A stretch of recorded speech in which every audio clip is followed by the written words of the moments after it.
তো hello' guys, একটা নতুন ভিডিঅ'ত ৱেলকাম কৰোঁ। আমি বহুত আগবাঢ়ি আহিছিলোঁ চেপ্টাৰৰ। আজি আমি এক্সাম্পল 14 পৰা আকৌ কণ্টিনিউ কৰিম। আগৰ বস্তুবিলাক প্ৰিভিয়াছ ভিডিঅ'ছত দেখি পাবা তোমালোকে। চ' এতিয়া আমাৰ ক'ব গ'লে বুজিবলৈ একো নাই আৰু এইটো কণ্টিনিউটি কনচেপ্টৰ পৰা এতিয়া জাষ্ট এক্সাম্পলছ কিছুমান আছে 14, 15, 16, 17, 18, 19, 20 একেটা এক্সাম্পলছ আমি ডিছকাছ কৰিম। তাৰপিছত আমি এক্সাৰচাইজ 5.1লৈকে গুচি যাম। এক্সাম্পলছ ডিছকাছ কৰা কিয় ইম্পৰ্টেণ্ট হ'ব ইয়াতে, because every example is different হা। এক্সাম্পলছ পৰা আমি বহুত বস্তু শিকিব পাৰিম কি এনেকুৱা কুৱেশ্যন আহিলে আমি কি ভাবি পেলাই আগবাঢ়িব লাগে। যেতিয়া এক্সাৰচাইজতে বহুত কুৱেশ্যনছ পাম তেতিয়া আমি এক্সাম্পলছৰ আইডিয়া লৈ পেলাইহে আমি আগবাঢ়িম। Okay, so first example to show example number 14 show that every polynomial function is continuous. আমি এইটো বস্তু আগতে মানি পেলাই আগবাঢ়ি আছিলোঁ কি every polynomial function is continuous. Polynomial function যেনেকুৱা হ'ব fx is equal to x square plus 2. এইটো কুৱেশ্যন আমি আগতে কৰিছিলোঁ। চ' এইটো পলিনমিয়েল ফাংচনটো কণ্টিনিউছ হয়। আমি কিয় কণ্টিনিউছ হয়? বিকজ ইয়াৰ গ্ৰাফ কি হ'ব? কণ্টিনিউছ হ'ব, ক'তো ব্ৰেক নহ'ব। চ' এই শ্ব' কৰিব লাগিব কি every polynomial function is continuous. চ' এতিয়াৰ পৰা যোনকেইটা কুৱেশ্যন কৰিম তাতে লিখা পাৰ্টো থাকিব, খালি কেলকুলেশ্যন নাথাকে, লিখা পাৰ্টো থাকিব হা। চ' আমি ইয়াত কি লিখিব পাৰোঁ? Solution we have P X, পলিনমিয়েলক আমি পি এক্স বুলি ডিন'ট কৰোঁ। চ' এটা পলিনমিয়েল আমি লিখোঁ কেনেকুৱা? পলিনমিয়েল আইদাৰ যদি এক্সৰ পাৱাৰ, এতিয়া পি এক্স লিখিছোঁ না, মানে পলিনমিয়েলত এক্স থাকিব। অ'কে, এইটো বুজিব ট্ৰাই কৰা। এতিয়া পি এক্স লিখিছোঁ মানে এইটো এনেকুৱা কিবা এটা থাকিব, এক্স স্কুৱাৰ প্লাছ 2 এক্স থাকিব ভেৰিয়েবল, ৱাই জেড এইবিলাক নাথাকে হা। তো ইয়াত যদি এক্সৰ পাৱাৰ 1 হয়, ইয়াত এক্সৰ হায়েষ্ট পাৱাৰ 2 হয় না। যদি এক্সৰ পাৱাৰ 1 হয় তেতিয়া আমি ইয়াক জাষ্ট এনেকুৱা P x is equal two 2x plus 3। ইয়াত এক্সৰ পাৱাৰ 1 হয়, লিনিয়াৰ বুলি কোৱা হয়। তো লিনিয়াৰ পলিনমিয়েল হ'ব পাৰে। যদি এক্সৰ পাৱাৰ 2 হয় তে আমি তাক কোৱাড্ৰেটিক বুলি কওঁ, পাছত 3 হ'লে কিউবিক বুলি কওঁ। এনেকুৱা পাৱাৰ বাঢ়ি থাকিলে আমি পলিনমিয়েলৰ ডিগ্ৰী বাঢ়ি থাকে না এইটো বস্তুটো। চ' আমি জেনুইন ইণ্টাৰপ্ৰিটেশ্যন কি হয় পলিনমিয়েলৰ? গোটেইবোৰ পলিনমিয়েলৰ জেনুইন ভাৱত আমি কেনেকৈ লিখিব পাৰোঁ? এইটো হ'ল চোৱা, a naught plus a1x plus a2x square. চাই থাকা কি হৈ আছে ইয়াতে? এক্স হা, এক্স ইয়াতে a2x square plus a3x cube. এনেকুৱা আগবাঢ়ি পেলাই আমি লাষ্টত কি লিখিব পাৰোঁ? A N x to the power N. X to the power N হ'ল হায়েষ্ট পাৱাৰ অফ এন। এইটো পলিনমিয়েল যি হ'ব পাৰে, এইটো এন জি টি হ'ব পাৰে। অ'কে, ফৰ চাম নেচাৰেল নাম্বাৰ এন, ফৰ চাম নেচাৰেল নাম্বাৰ এন। এন একটা নেচাৰেল নাম্বাৰ হ'ব, ডেট মিনছ 1 2 3 4 5 6 7 8 যিমানলৈকে যাব পাৰোঁ, যিমান পাৱাৰ হ'ব পাৰে। অ'কে, এইটোতো এনক ডিফাইন কৰিলোঁ আমি। এতিয়া একো ডিফাইন কৰিব লাগিব। এ হ'ল not equal to 0। Okay, and A I. Okay, A I মানে হ'ল, আই মানে তুমি ইয়াত 0 1 2 3 4 যোনকেইটা এনলৈকে গৈছে না, একেটা গোটেইকেইটাক মিলাই পেলাই মই এ আই লিখিব পাৰোঁ। অ'কে, আমি যেনেকুৱা ছামেশ্যনত লিখোঁ না, এনেকুৱা ছামেশ্যন তাতে আমি আই ইউজ কৰোঁ না। আই ইজ ইকুৱেল টু 1 পৰা ইনফিনিটিলৈকে যায়, আৰু আমি ইয়াত কি লিখোঁ যেনেকুৱা 3 আই। ভাবা, এইটো এটা ছামেশ্যনৰ বস্তু হয়। তো এইটোক আমি কেনেকৈ এক্সপ্ৰেছ কৰিব পাৰোঁ? এইটো আমি 3 to the power 1 plus 3 to the power 2, মানে আইৰ তাত তুমি কি বহাবা? 1 পৰা ইনফিনিটিলৈকে গৈ থাকিবা ইয়াত না। 1 plus 2 plus 3 to the power 3 কৈ পেলাই 3 টু দি পাৱাৰ, মানে এইটো হেক নহ'ব আৰু, কিয় কি ইনফিনিটি মই দি দিছোঁ ন লাষ্টত। নহ'লে ইয়াত যদি মই এন দি দিওঁ, এন মানে লাষ্ট টাৰ্মটো কি হ'ব? 3 to the power N. Okay, তেনেকুৱাকৈ আইটো কাম কৰে। চ' এ আই মানে দিয়া মানে হ'ল গোটেইবোৰ এ নট a1 a2 পৰা এ এনলৈকে। চ' এ আই কি হয়? এ আইও belongs two real number. Clearly this function is defined for all real numbers, क्योंकि আমি ইয়াত এক্সৰ ঠাইত যিকোনো ৰিয়েল নাম্বাৰ বহাব পাৰোঁ। এনেকুৱা একো আমাৰ এনেকুৱা ৰেষ্ট্ৰিকশ্যন নাই কি তুমি ইয়াত 3 বহাব নোৱাৰা, 4 বহাব নোৱাৰা, 2.5 বহাব নোৱাৰা, নেগেটিভ কিবা এটা নাম্বাৰ যি পাৰোঁ বহাব পাৰোঁ। এইটো ইয়াত যি টি বহাব পাৰোঁ হ'লেহে আমি লিখিব পাৰোঁ clearly this function is define for all real numbers. মানে এইটো ফাংচনৰ ডোমেইন কি হ'ব? এইটো ফাংচনৰ ডোমেইন হ'ব অল ৰিয়েল নাম্বাৰ্ছ। এতিয়া আমি চেক কৰিম একটা নাম্বাৰ চিতে, যেনেকৈ আমি সদায় কৰোঁ। For a fixed real number, for a fixed real number c we have, at a fixed real number c we have limit, so x tends to c p of x.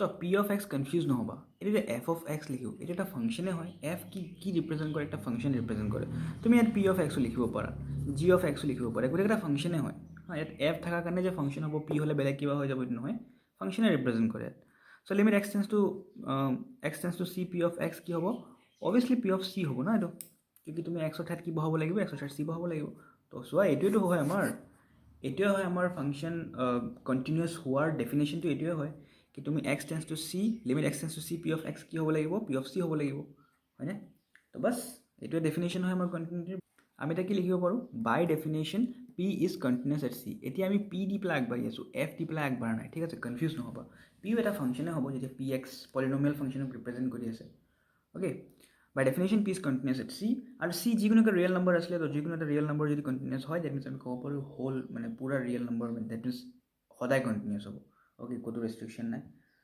So' last line এতিয়া কি লিখোঁ আমি signs C is any real number ঠিক আছে C যিকোনো এটা real number আছিলে চ' যোনটো আমাৰ ফাংচন হয় P is continuous at every real number যিকোনো একটা ৰিয়েল নম্বৰ যদি কণ্টিনিউৱাছ হয় ডেট মিনছ গোটেইবোৰ ৰিয়েল নম্বৰ কণ্টিনিউৱাছ হ'ব আৰু ইয়াৰ মানে হ'ল and hence P is a continuous function গোটেইবোৰ ৰিয়েল নম্বৰ যদি কণ্টিনিউৱাছ হৈ আছে গোটেইবোৰ ডোমেইনত যদি কণ্টিনিউৱাছ হৈ আছে ডেট মিনছ আমাৰ যোনটো গিভেন ফাংচন দিয়া আছে এইটো হ'ল এটা কণ্টিনিউৱাছ ফাংচন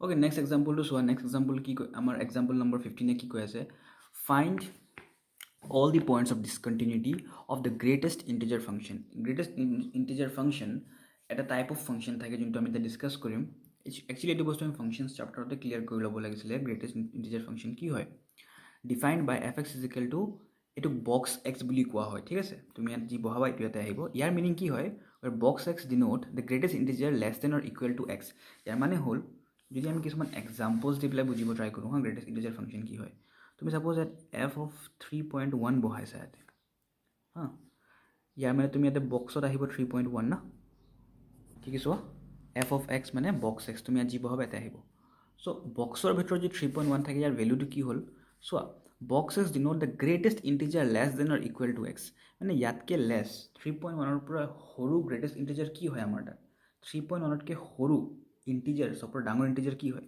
এইটো হ'ল আমাৰ 3.1ৰ সৰু চবৰ ডাঙৰ ইণ্টিজাৰ হ'ল 3 চিমিলাৰলি এফ অফ যদি মই 3.7 বহাওঁ তেতিয়াও বক্স 3.7 দিব ইয়াৰ ভেলু 3 হয় কিউকি 3.7ৰ পাছত মানে তাতকৈ সৰু ইণ্টিজাৰটো 3 হয় মই যদি এফ অফ ইয়াত ভাবা 0.6 বহাইছোঁ ইয়াত 0.6ৰ পাছত মানে পিছত ইণ্টিজাৰ কি হয় 0 ঠিক আছে এতিয়া আমি অলপ নেগেটিভ নাম্বাৰত যাওঁ হা ভাবা এফ অফ -0.1 মোক কোৱাচোন -0.1ৰ বেক ছাইডত কোনটো ইণ্টিজাৰ বহি আছে ইয়াত অলপ দিমাগ লগাব লাগিব চোৱা এইটো হ'ল আমাৰ 0 এইটো হ'ল -1 এইটো হ'ল আমাৰ 0.1 চ' -0.1ৰ পিছত ইণ্টিজাৰ কি আছে এইটো হ'ল -1 চিমিলাৰলি এফ অফ -3.5 যদি দিওঁ মই -3.5ৰ বেক ছাইডত কি আছে -3.5ৰ বেক ছাইডত আছে -4 তাতকৈ সৰু ইণ্টিজাৰ লাগে অ'কে তাতকৈ সৰু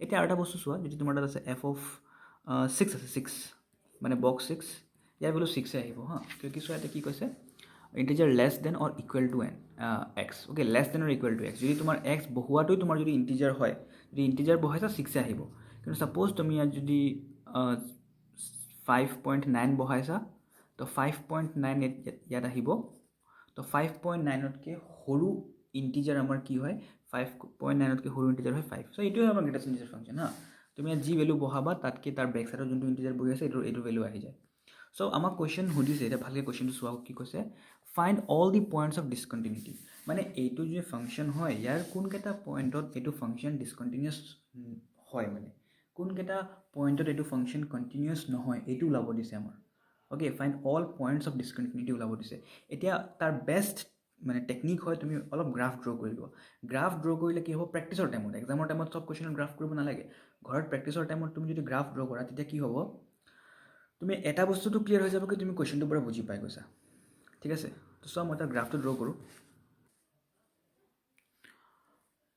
তো আমি ষ্টাৰ্ট কৰোঁ হা যেতিয়া এক্সৰ ভেলু এইটো মাইণ্ডতে কৰিব ট্ৰাই কৰিম হা যেতিয়া এক্সৰ ভেলু এইটো হ'ব 1 2 যেতিয়া এক্সৰ ভেলু 0 হ'ব তেতিয়া ৱাইৰ ভেলু ৱাই মানে কি হয় ৱাই এইটোৱে হয় হা y is equal two F X is equal to box x তো এতিয়া এক্সৰ ভেলু 0 হ'ব, এইটো 0 দিব মানে ৱাইও 0 আহিব হা। এক্সৰ ভেলু 0.1 হ'ব, 0.1ৰ বেক চাইডত কি আছে ইণ্টিজাৰ 0 আছে, that means y is equal two 0 আহিব হা। তুমি বুজিব ট্ৰাই কৰা। যেতিয়া এক্সৰ ভেলু 0 হ'ব তেতিয়া ৱাইৰ ভেলু 0 হ'ব, ডেট মিনছ এইটো এটা গ্ৰাফৰ পাৰ্ট হয়। যেতিয়া এক্সৰ ভেলু 0.1 হ'ব, যেতিয়া এক্সৰ ভেলু 0.1 হ'ব তো ৱাইৰ ভেলু কি হ'ব 0.1ৰ বেক চাইডৰ যোনটো ইণ্টিজাৰ আছে মানে 0, ৱাইৰ ভেলু 0 হ'ব, ডেট মিনছ 0.1ৰ 0 এইটো হয়। যেতিয়া এক্সৰ ভেলু 0.5 হ'ব তেতিয়াও ৱাইৰ ভেলু 0 থাকিব কিন্তু হা। যেতিয়া এক্সৰ ভেলু 0.9 হ'ব, এইটো কি 0.9 হয়, এক্সৰ ভেলু 0.9 মানে ৱাইৰ ভেলু 0, ডেট মিনছ এইটো হয় ন 0.9 আৰু 0। যেতিয়া এক্সৰ ভেলু 1 হ'ব ৱাইৰ ভেলু ফটককৈ 1 হৈ যাব, ডেট মিনছ মই গ্ৰাফৰ পাৰ্টটো হ'ল ইয়াৰ পৰা আহিব, ইয়াত আহি যাব নট কিয় কি এইটো পইণ্টটো চোৱা, এইটো পইণ্টটো হ'ল x1 y0 না, এইটো point x1 y0, x1 y0 হ'বই নোৱাৰে কিয় f(1) যেতিয়া মই লিখিম না মানে বক্স 1 মানে 1 আহিব, okay y is equal two 1 আহিব, x1 হ'লে y1 হ'ব, x1 হ'লে y0 হ'ব নোৱাৰে। চ' এইটো পইণ্ট আমাৰ গ্ৰাফত নাই। চ' যেতিয়া x1 হ'ব y ফটককৈ 1 হৈ যাব। তাৰপিছত x যেতিয়া 1.1 1.2 1.3 1.4 1.4 হ'লে x 1.4 হ'লে y কি হ'ব 1.4তকৈ পিছৰ ইণ্টিজাৰটো হ'ল 1। চ' x যেতিয়া 1.1ৰ পৰা ইয়াত চোৱা, x যেতিয়া 1.1ৰ পৰা 1.9 এই গোটেইকেইটা ভেলু দিব x, y সদায় 1 দিব না। x 1.1 হওক 1.2 হওক 1.3 1.9লৈকে গৈ পালেও y কি আহিব y 1 আহিব, ডেট মিনছ তুমি xক 1ৰ পৰা 1.9লৈকে লৈ যাব পাৰা, yৰ ভেলু সদায় 1 আহিব হা। কিন্তু দ্য মোমেণ্ট তুমি xক 2 লগত টাচ কৰাবা, 2 টাচ কৰাৰ লগে লগে y 2ত আহি যাব। তাৰপিছত x যেতিয়া তোমাৰ 2 ইয়াতে 3 হ'ব না ক'তবা, x যেতিয়া তোমাৰ 2 পৰা 2.9লৈকে পাব তেতিয়ালৈকে ৱাইৰ ভেলু 2 হৈ থাকিব। কিন্তু তুমি xক যদি 3 টাচ কৰাই দিয়া, 3 টাচ কৰাৰ লগে লগে ৱাইৰ ভেলু 3 গুচি যাব। তাৰপিছত x যেতিয়া 3 পৰা 3.9 x যেতিয়া 3 পৰা 3.9 যাব, y তোমাক 3 দি থাকিব। বাট দ্য মোমেণ্ট তুমি xক 4 টাচ কৰাবা, 4 টাচ কৰাৰ লগে লগে y গুচি যাব 4ত। অ'কে, এনেকুৱাকৈ গ্ৰাফটো গৈ আছে। চিমিলাৰলি যেতিয়া তোমাৰ xৰ ভেলু -1, xৰ ভেলু যেতিয়া -1 হ'ব তেতিয়া ৱাইৰ ভেলু -1 হ'ব। যেতিয়া xৰ ভেলু যেতিয়া -1.1 হ'ব, চৰি 0.9 হ'ব ন, এইটো পইণ্টটো 0.9 হয়। xৰ ভেলু যেতিয়া 0.9 হয় তেতিয়া ৱাইৰ ভেলু কি হয় ইয়াতকৈ সৰু, ইয়াতকৈ বেক চাইডত কি আছে, চ' এইটো 0, এইটো -1, ইয়াত ক'তবা আছে আমাৰ 0.9। যেতিয়া 0.9 হ'ব x তেতিয়া ইয়াৰ বেক চাইডত কি আছে, বেক চাইডত -1 বহি আছে, ডেট মিনছ ৱাইৰ ভেলু কি হ'ব, ৱাইৰ ভেলু 1 হ'ব, -1 হ'ব, x -0.9 y 1। চ' এইটো তেনেকৈ গৈ যেতিয়া x 0 হ'ব, x 0 হোৱাৰ লগে লগে y 0 হৈ যাব। অ'কে, তেনেকৈ গ্ৰাফটো গৈ আছে। আই হোপ তুমি পেটাৰ্ণটো গম পাইছা। অ'কে, ইয়াতকৈ আৰু ডিটেইলছত বুজাব নোৱাৰে, যিমান বুজাব পাৰিছোঁ মই বুজাইছোঁ। চ' এইটো হ'ল আমাৰ কিহৰ graph, fx is equal to box x, ইয়াক কোৱা হয় গ্ৰেটেষ্ট ইণ্টিজাৰ ফাংচন। এই তুমি চাব পাৰা, এই তুমি নিজে চাই পেলাই কোৱাচোন এইটো ফাংচন যে ডিছকণ্টিনিউৱাছ হৈছে, অভিয়াছলি হৈছে না। গ্ৰাফ কিমানবাৰ লাখ বাৰ এইটো গ্ৰাফ যেতিয়া গৈ থাকিম এইখিনি গৈ থাকিম, বহুতবাৰ ভাঙিব এইটো গ্ৰাফ। কোনটো পইণ্টত ডিছকণ্টিনিউৱাছ হৈ আছে, আমাৰ গ্ৰাফটো গোটেইকেইটা ইণ্টিজাৰ পইণ্ট, মানে এইটো হ'ল 1, এইটো হ'ল তোমাৰ -1, এইটো হ'ল তোমাৰ 0, এইটো হ'ল তোমাৰ 2, এইটো হ'ল 3 4, এই গোটেইকেইটা ইণ্টিজাৰ পইণ্টত গৈ পেলাই গ্ৰাফ ডিছকণ্টিনিউৱাছ হৈছে। কি 2ত আহি পেলাই এটা 9ত আহি গ'ল, ইয়াত গুচি গ'ল, নাই ইয়াত আহি পেলাই ইয়াত গুচি গ'ল। চ' গোটেইবোৰ ইণ্টিজাৰ পইণ্টছত আমাৰ এইটো গ্ৰাফ, মানে এইটো আমাৰ ফাংচন যোনটো হয় fx is equal two greatest integer function x ডিছকণ্টিনিউৱাছ হৈছে। চ' এইটো আমি দেখাব লাগিব কি আমাৰ যোনটো গিভেন ফাংচন হয় এইটো গোটেইবোৰ ইণ্টিজাৰ পইণ্টত ডিছকণ্টিনিউৱাছ। চ' ইয়াৰ কাৰণে আমি কি কৰিম চোৱা, the given function is defined at all real values, কিয় কি এইটো ফাংচনৰ এনেকুৱা একো ভেলু নাই য'ত আমি এইটো ফাংচনৰ ভেলু কেলকুলেট কৰিব নোৱাৰোঁ না।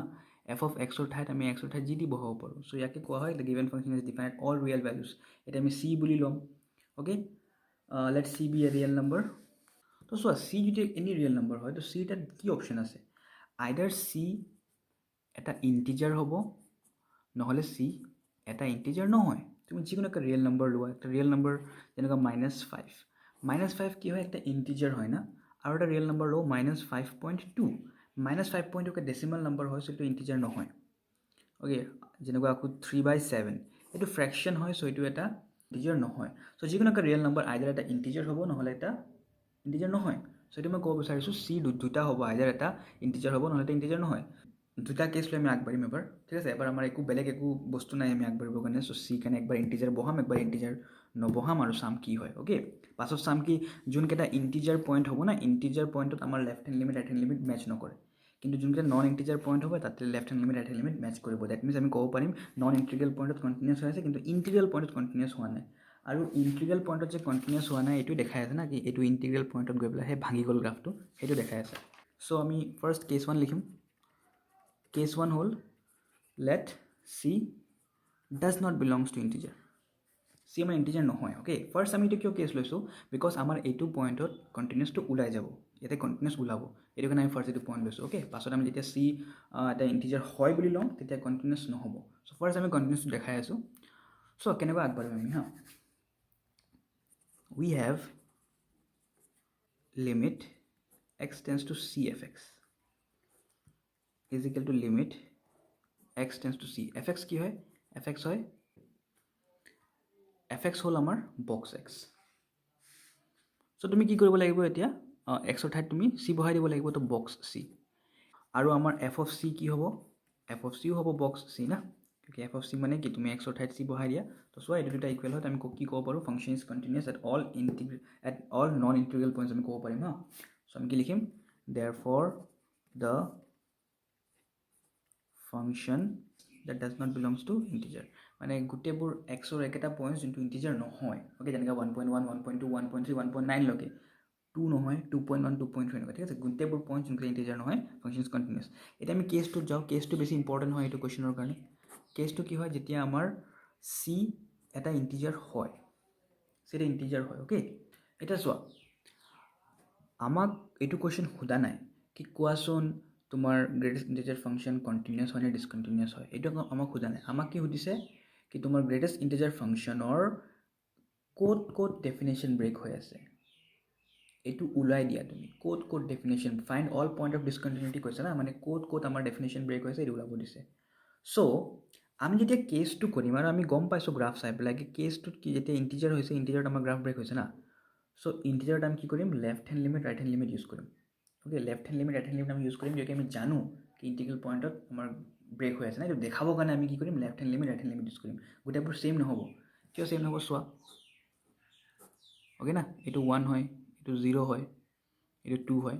যেতিয়া মই 1 যিকোনো একটা ইণ্টিজাৰ পইণ্টত, এতিয়া আমাৰ কি হয় চি ইয়াত লৈছোঁ না, যিকোনো একটা ইণ্টিজাৰ পইণ্টত যেতিয়া আমাৰ 1ৰখিনি গৈ আছে এইটো ছাইডৰ পৰা, এফ যিকোনো একটা ইণ্টিজাৰখিনি গৈ আছে এইখিনিৰ পৰা, আৰু এইটো ছাইড পৰা গৈ আছে, চোৱা আমাৰ এইচ ল'ম ইয়াত, ছেইম ভেলুটো নাহিব। চ' এইটো আমি দেখাই দিম কি চোৱা এইটো আমাৰ কণ্টিনিউছ নহয়, এইটো দেখাবৰ কাৰণে আমি left hand limit right hand limit use কৰিবই লাগিব। অ'কে না, কিয় তুমি এইটো পইণ্টত গৈ পেলাইতো just simply limit X tends to C লিখিব নোৱাৰা ইয়াৰ নিচিনা। এইটো আমি কিয় দেখাব পাৰিছোঁ, কিয় কি চোৱা যদি মই ইয়াত যদি মই চি লওঁ, ইয়াত চি ল'লে তোমাৰ এইখিনিৰ পৰা অহা আৰু এইখিনিৰ পৰা অহা ছেইম হ'ব না, ইয়াত তুমি এইচ ল'বা, ইয়াত তুমি এইচ ল'বা। চ' ইয়াত তুমি left hand limit right hand limit লৈ লাভ নাই, বিকজ তুমি ছেইম ভেলুৱে পাবা। চ' আমি অকল ইয়াত limit X tends to C কৰি দিছোঁ। বাট ইয়াত চোৱা একটা ইণ্টিগ্ৰেল পইণ্টৰ গ্ৰাফ ব্ৰেক হৈ আছে, এইটো আমি জানো গ্ৰাফ ব্ৰেক হয় ইয়াতে। অ'কে, চ' ইয়াত left hand limit right hand limit ল'ব লাগিব, এইটো ছাইড পৰা অহা এইটো ছাইড পৰা অহা ডিফাৰেণ্ট ভেলু দিব। So' C belongs to an integer. এতিয়া আমি কি লিখিম ইয়াত, limit X tends to C negative F X is equal to limit X tends to C negative F এক্সৰ ভেলুটো বক্স এক্সে হৈ আছে, এফ এক্সৰ ভেলু এটাই আছে বক্স এক্স। এতিয়া চোৱা, এতিয়া মেইন পাৰ্টটো হ'ল হা, put x is equal to C minus H. Okay, C minus H এইটোৰ মানে হ'ল মই যে এইটো গ্ৰাফ যে মই ইউজ কৰি আছিলোঁ এনেকুৱাকৈ গৈ পেলাই আকৌ এনেকৈ গৈ পেলাই, এইটো যে মোৰ গ্ৰাফ হা, মই ক'তবা ভাবা ইয়াত মই চি লৈছোঁ হা, ইয়াত ক'তবা মই চি লৈছোঁ। তো মই এবাৰ চেক কৰিম লেফ্ট হেণ্ড লিমিট না, চ' মই ইয়াত ল'ম এইচ। চ' ইয়াত যদি মই এইচ লওঁ মই কি কৰিব লাগিব, মই এক্সৰ কি লিখিব লাগিব, চি মাইনাছ এইচ কৰি পেলাই এটা আহিম না মই। So' C minus H. Okay, X is equal to C minus H. এইটো বহুত ইজি এটা কনচেপ্ট হয়। When X tends to C negative, H tends to সদায় 0, এইচটো সদায় 0 হয় আমি জানোৱে। এইচ টেন্স টু 0, আৰু এতিয়া তুমি এক্স লিখিব নোৱাৰা, এক্সৰ ঠাইত কি বহাব লাগিব, এক্সৰ ঠাইত তুমি বহাব লাগিব, আমি এক্সক কি লৈছিলোঁ, লৈছিলোঁ আমি চি মাইনাছ এইচ। তো এক্সৰ ঠাইত বহাব লাগিব তুমি চি মাইনাছ এইচ। অ'কে, আগৰ লাইনটো কি আছিলে, limit X tends to C negative, আৰু ইয়াত আছিলে আমাৰ এক্স। অ'কে, এতিয়া চোৱা মেইন আমাৰ এইটো কুৱেশ্যনত মেইন বুজা বস্তুটো এতিয়া আহিছে হা। আমাৰ নিয়মটো কেনেকুৱা আছিলে গ্ৰেটেষ্ট ইণ্টিজাৰ ফাংচনত, যেতিয়া তুমি এক্সক ভাবা 3 ল'বা তেতিয়া ৱাইও 3 আহিব। কি বক্স 3টো 3 দিব।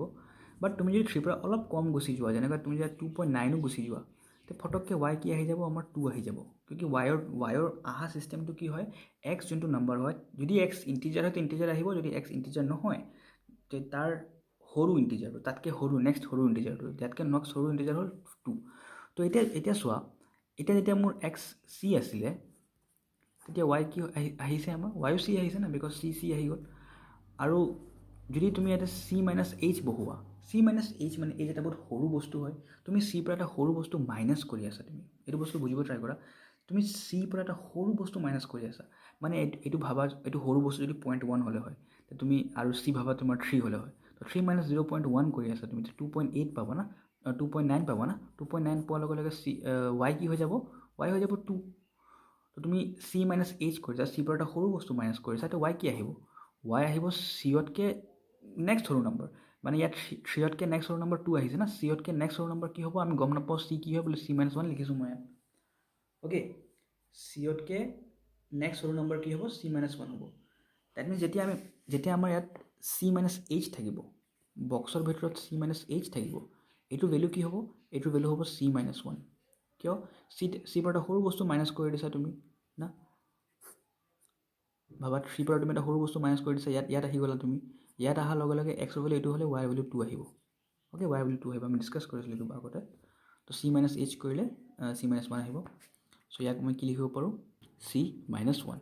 বুজিব ট্ৰাই কৰা, যেতিয়া বক্সৰ ভিতৰত চি মাইনাছ এইচ থাকিব, তো আমি ফাংচনটো কি পাম, ফাংচনটো পাম চি মাইনাছ 1।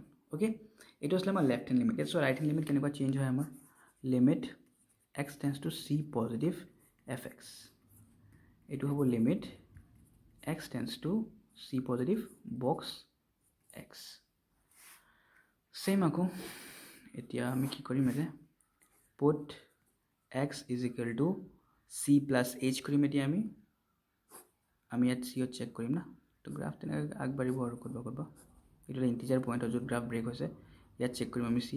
তো ছাপ'জ এতিয়া মই এইখিনিৰ পৰা আহি আছোঁ না, এইখিনিৰ পৰা আছোঁ, এইটো হ'ব মোৰ এইচ এতিয়া হা, ইয়াত হ'ব এইচ। তো এইটো কাৰণে ইয়াত পাবলৈ মই কি কৰিম, চি প্লাছ এইচ কৰি আগবাঢ়িম মই। So' when X tends to C positive H tends to 0। Okay, এইটো বস্তু আমি এতিয়া এপ্লাই কৰোঁ ইয়াত। So' equal to limit H tends to 0 আৰু এক্সৰ ঠাইত আমি কি বহাম, চি প্লাছ এইচ। এতিয়া তুমি চোৱা, যেতিয়া এক্সৰ ঠাইত যেতিয়া মই 3 বহাম তেতিয়া ৱাই কি দিব, ৱাইও দিব 3। যেতিয়া এক্সৰ ঠাইত মই 3.1 বহাম তেতিয়া ৱাই কি দিব, তেতিয়া ৱাই দিব 3, বিকজ 3.1তকৈ নেক্সট বেক চাইড যোৱা নেক্সট ইণ্টিজাৰ কি হয়, আমাৰ 3 হয়। অ'কে, চ' আমি 3.1 গ'লেও ৱাই 3 আহিব, তুমি 3.2 যোৱা 3.9লৈকে ৱাই আমাৰ 3 আহিব। ডেট মিনছ তুমি চি পৰা অলপ আগবাঢ়িছা, চি প্লাছ এইচ মানে তুমি এইখিনি গৈছা, ভাবা 0.1 গৈছা, তো ভাবা এইটো 3 আছিলে, তুমি এতিয়া অলপ আগবাঢ়িছা, তো 3.1ত গৈ পাইছা না, 3.1ত গ'লেও তো ৱাইৰ ভেলুটো সদায় 3 হ'ব না। চ' আমাৰ এইটো আমি ৱাইৰ ভেলু চিয়ে পাম। যেনেকুৱা ইয়াত আমি অলপ বেক চাইড গুচি গৈছিলোঁ, বেক চাইড গুচি যোৱাৰ লগে লগে আমি জানো কি আমাৰ যেনেকুৱা এটা 3 আছিলে না, 3 পৰা বেক চাইড গুচি 2.8, তো এক্স 2.8 হোৱাৰ লগে লগে ৱাই ভেলু 2 হৈ গ'ল। ডেট মিনছ এইটো চি আছিলে, চি পৰা এক্স ষ্টেপ বেক গুচি গ'ল, চ' চি মাইনাছ 1 আহি গ'ল। বাট যেতিয়া তুমি আগবাঢ়িবা, মানে ইয়াত চি আছিলে, এক্সৰ ভেলু চি আছিলে, ৱাই ভেলু চি আছিলে, চিৰ পৰা অলপ আগবাঢ়িছা, ইয়াতে চি প্লাছ এইচ আহি গ'ল না, এইটো পইণ্ট য'ত আমি চেক কৰি আছোঁ এতিয়া। এইটো পইণ্টত যেতিয়া তোমাৰ এক্স আছিলে, ৱাই কি হ'ল, ৱাই চি এ হ'ল। কিয় তুমি ইয়াত চেক কৰিলেও ইয়াত চেক কৰিলেও তোমাৰ ৱাই এইটো আহিব, ইয়াত চেক কৰিলেও তোমাৰ ৱাই এইটো আহিব, ৱাই ভেলু ছেমে হৈ আছে না, এইটো ভেলু ইয়াত চেক কৰিলেও ৱাই ভেলু ছেম আহিব। তুমি ইয়াত গ'লেহে নেক্সট ষ্টেপত ৱাই উঠি যাব। তুমি এইখিনি অলপ আগবাঢ়িলে আমাৰ ৱাই চেঞ্জ হোৱা নাই, দেখিছানে? চ' এইটো কাৰণে আমি অলপ আগবাঢ়িছোঁ, আমাৰ ৱাই চেঞ্জ হোৱা নাই। দেখি আছা ইয়াত কি আমাৰ লেফ্ট হেণ্ড লিমিট আৰু ৰাইট হেণ্ড লিমিট ছেম হোৱা নাই। চ' আমি কি ক'ব পাৰোঁ ইয়াতে, therefore x tends to c negative fx not equal to limit x tends to c positive fx. So আমি কি ক'ব পাৰোঁ, therefore f is not continuous at c. Therefore f is not continuous at c. আৰু c কি হয়, এইটো কেছৰ c হ'ল আমাৰ এটা integer. Therefore f is discontinuous at all integral point 16 কি কৈ আছে prove that every rational function is continuous okay আমি গম পাওঁ rational function continuous হয় as long as denominator rational number কাক কোৱা হয় rational number কোৱা হয় p by q যিকোনো একটা নাম্বাৰ যাক আমি p by q ফৰ্মত লিখিব পাৰোঁ তাক কোৱা হয় rational number so as long as q যোনটো তলত বহি আছে না আমাৰ q not equal to 0 হলে perfect rational number হৈ আছে q 0 হ'ব নালাগে ইমানে কন্ডিশন হয় তো prove that every rational function মানে p by q হ'ব যাতে ওপৰ এটা px থাকিব আৰু তলৰ এটা qx থাকিব ইয়াকে কোৱা হয় rational function ওকে ওপৰ এটা ফাংশন তলৰ এটা ফাংশন কি কৈছে আমাক every rational function f is given by fx is equal to px by qx আৰু কন্ডিশনটো কি হয় qx not equal to 0 এটা আমি গম পাওঁ বহুত সিম্পল এটা বস্তু হয় where p and q are